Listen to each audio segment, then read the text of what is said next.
Hi, welcome to SBRForum's World Sports Weekly. I'm your host, Natalie Rydström. Formula One racing resumes next Thursday, following a 3-week hiatus. The Grand Prix event in Bahrain went off without a hitch, despite the unfortunate demonstrations and even threats from anti-government protesters. Sebastian Vettel scored a victory in an impressive fashion. The 3-time world champion for Team Red Bull dominated the race after getting ahead in lap 3. Now here with us to discuss the Formula One action, as well as give us his thoughts on the upcoming Spanish Grand Prix, is SBRForum contributor and sports writer Richard O'Hagan. Richard, thanks for joining us. Hi, Natalie.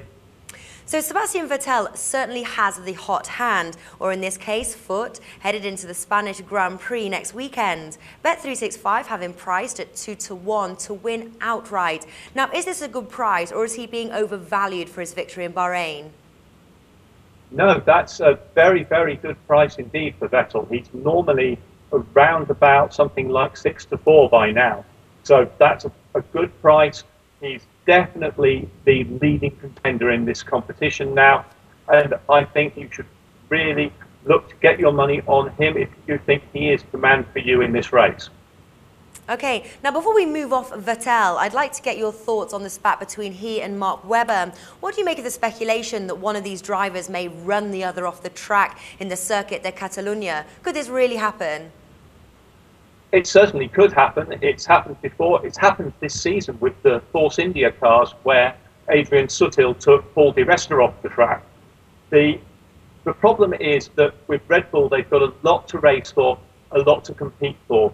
There's talk already of Webber being replaced there next year. So he's not got anything to lose. He's got a real chip on his shoulder over the way the team have treated him this year. He's got a massive chip on his shoulder over the way that Vettel's treated him this year. And I think just, not necessarily deliberately, but just in sheer over-competitiveness, that is a real risk on a twisting, turning track like this. Well, that certainly wouldn't be good sportsmanship, that's for sure. Now, Fernando Alonso of Team Ferrari is priced at 11-4. Do you see any value in him? There's certainly some value in backing Fernando Alonso. He's driven really well this year. The problems he's had have been with his pit crew. He's had a problem where they didn't replace a wing that should have been replaced. And then in the last Grand Prix, his overtaking system jammed open and slowed him right down. So if Ferrari can get things right in the pit, and obviously they're going to be extra keen to make sure that happens, then Alonso has a real chance in this Grand Prix. And of course, it's his home Grand Prix. He's going to want to do really well. Now, I know from reading your article that you're not too keen on Mercedes' Lewis Hamilton's chances, though his price seems to have dropped at 12-1 in some places. What can you tell us about Hamilton's car design that may affect his chances here? Well, there are two issues with Hamilton's car. The first is that for some reason, it doesn't seem to go that quickly in the race after going really quickly in qualifying. The second problem is that it has the worst rear tyre wear of any of the cars that are running as leading contenders. And again, unless they can fix that, now that we're coming to the twisting European circuits rather than the much wider, longer bended East Asian circuits, that's going to really hamper his chances, because once those tyres start wearing, the car goes slower because the driver has to fight it around every single bend.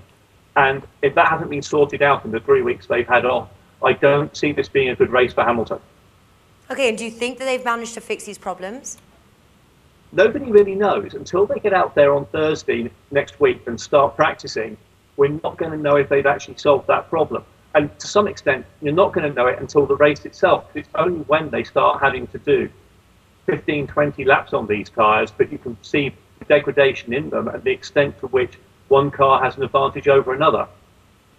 Okay, so would you then stay away from a bet against Lewis Hamilton until we understand the condition of his car? I would say, yes, certainly stay away from him in the win market. He might drag it round into a place, but I would be very wary of that even. You really have to look closely at what's going on with this particular vehicle in this particular race. Okay. Now, before we end the show, are there any other bets headed into the Spanish Grand Prix that you've got your sights on or that you've locked in already that you can share with us?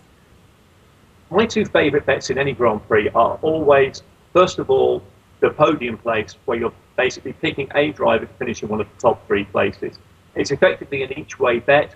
You've got some good chances, and you can make money on an outsider. So if you think that someone who's been going very well, who isn't a favourite, perhaps someone like Nico Rosberg, who's already had a podium finish this year, as well as a pole position, or maybe, again, looking at the Force Indias, because they have run well without too much success so far, then that's a good opportunity to make some money.